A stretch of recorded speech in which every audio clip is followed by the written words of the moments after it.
Diabetes का कारण क्या है, आज हम इसे समझेंगे। ठीक है। पहली चीज़ तो डायबिटीज़ एक क्रॉनिक कंडीशन है। क्रॉनिक मतलब धीरे धीरे समय के साथ ये डिज़ीज़ जो है बढ़ती रहती है, इसलिए इसको क्रॉनिक कहा गया। और जो छोटे समय से होती है उसको एक्यूट कहते हैं। ठीक है।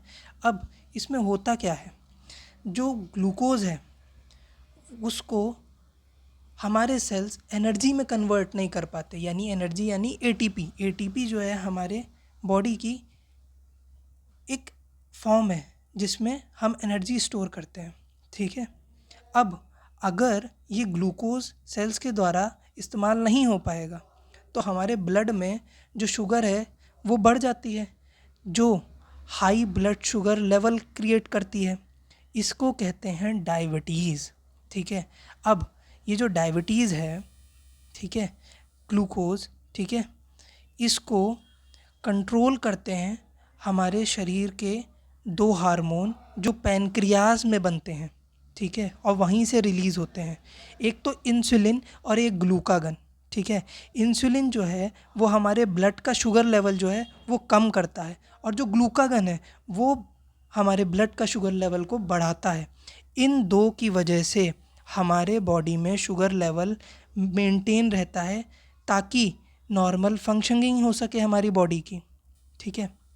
अब जो डायबिटीज़ है ये हमारी तीन तरीके की है, एक टाइप 1 डायबिटीज़, एक टाइप 2 डायबिटीज़, एक गैस्टेशनल डायबिटीज़। अब समझते हैं टाइप 1 डायबिटीज़। ठीक है।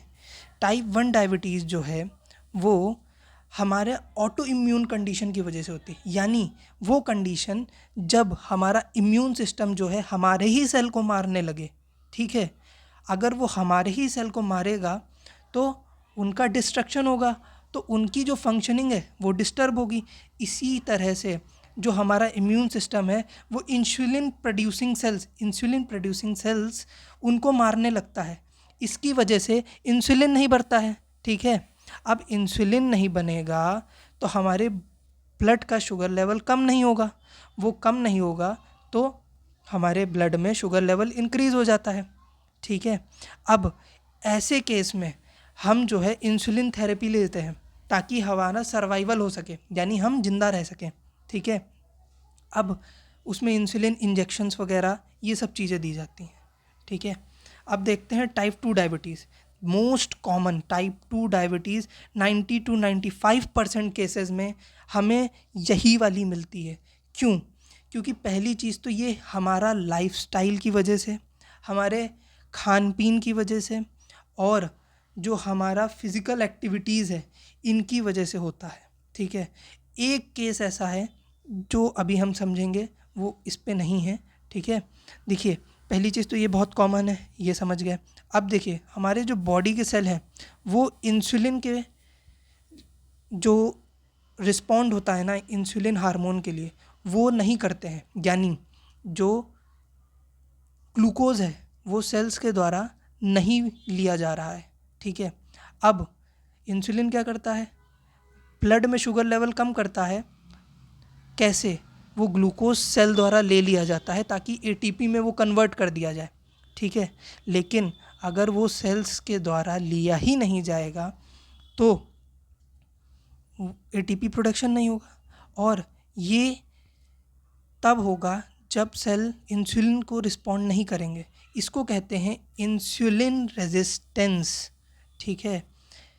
एक कंडीशन तो ये होती है। दूसरी कंडीशन क्या है, या तो हमारा पैनक्रियाज उस लेवल पे इंसुलिन सेक्रीट ही नहीं कर पा रहा है।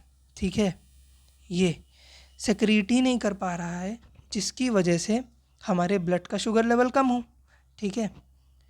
अब ये मैनेज कैसे होता है, हम इसको मैनेज कर सकते हैं अपने लाइफस्टाइल को बदल के। ठीक है। ओरल मेडिकेशन यानी हम दवाई ले सकते हैं, या फिर इंजेक्शन, इंसुलिन इंजेक्शंस वगैरह उनको भी प्रेफर कर सकते हैं। अब पहले देखते हैं कि हमारे लाइफस्टाइल का कारण क्या है जिसकी वजह से ये डायबिटीज़ होता है। देखिए, पहले ओवरवेट, ओबेसिटी। अब जाहिर सी बात है, अब हम ज़्यादा खा रहे हैं, कोई एक्टिविटी नहीं कर रहे हैं, हमारे एब्डोमेन में फ़ैट डिपॉजिट होने लगता है, चर्बी बढ़ने लगती है, कोई काम नहीं हो रहा है, स्थूलता आएगी, है ना। अब यानी जो ग्लूकोज़ है वो सब स्टोर हो रहा है हमारे बॉडी में, इस लेवल पे बढ़ जाता है जो एक क्रॉनिक कंडीशन में बदल जाता है। वो डायबिटीज़, टाइप 2 डायबिटीज़ का कॉज बनता है। ठीक है। दूसरा है फिज़िकल एक्टिविटी। ठीक है। अब हम कोई काम नहीं कर रहे हैं, हमारे सेल्स को एनर्जी रिक्वायरमेंट ही नहीं होगी। एनर्जी रिक्वायरमेंट नहीं होगी तो जाहिर सी बात है ग्लूकोज जो है ब्लड में ही रहेगा और वो कारण बनेगा टाइप 2 डायबिटीज़ का। और तीसरा है अनहेल्दी डाइट। अब देखिए हम जो ये बाहर का खाना वगैरह खाते हैं, ठीक है, refined carbohydrates, sugar, saturated fats, ये जब हम इंटेक करते हैं ना, खाते हैं, तो हमारे बॉडी में एकदम एकदम बहुत ही तेज़ी से जो ग्लूकोज का लेवल होता है एकदम पीक पे पहुंचता है, बहुत ज़्यादा बढ़ जाता है, जिसकी वजह से टाइम के साथ ये हमारे बॉडी में लेवल मेंटेन रहता है ना, यानी वो बड़ा सा लेवल हमारे ब्लड में ही रहता है। ठीक है। क्योंकि हमारे बॉडी उसी के लिए अडेप्ट रहती है ना, क्योंकि हम खाना ही वही खा रहे हैं, जिसकी जिसकी वजह से वो टाइप 2 डायबिटीज़ का कारण बनता है।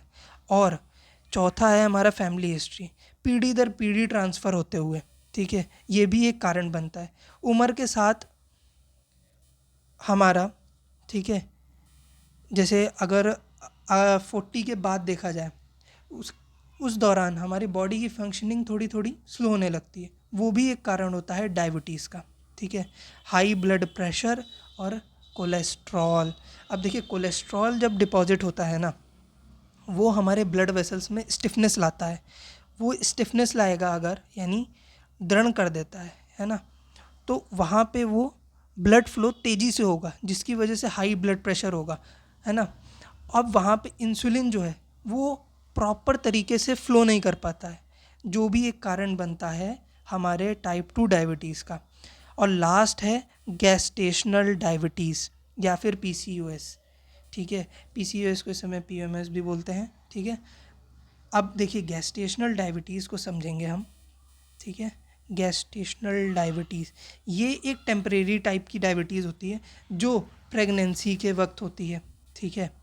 यानी ये रिज़ॉल्व कैसे होगी, है ना। इसमें क्या होता है, हमारा खान पीन ना सही रहना, ठीक है, फूड अनसैचुरेटेड फैटी फैट्स वगैरह और रिफाइंड वगैरह इनका इंटेक करना, ठीक है, खाना, जिसकी वजह से हमारा ये गैस्टेशनल डायबिटीज़ होता है जो केवल प्रेगनेंसी में ही होता है। ठीक है। इसमें एक रिस्क होता है कि ये आगे चल के टाइप 2 डायबिटीज़ में कन्वर्ट हो जाता है अगर ध्यान नहीं दिया जाए तो। और मे भी पॉसिबल है कि ये जो यंग वंस में है उसमें भी ट्रांसफ़र हो सकता है, इसलिए इसको गैस्टेशनल डायबिटीज़ कहा गया है। Thank you for watching. आप हमारे टेलीग्राम को चैनल को फॉलो करें, ठीक है, और शेयर करें। Thank you.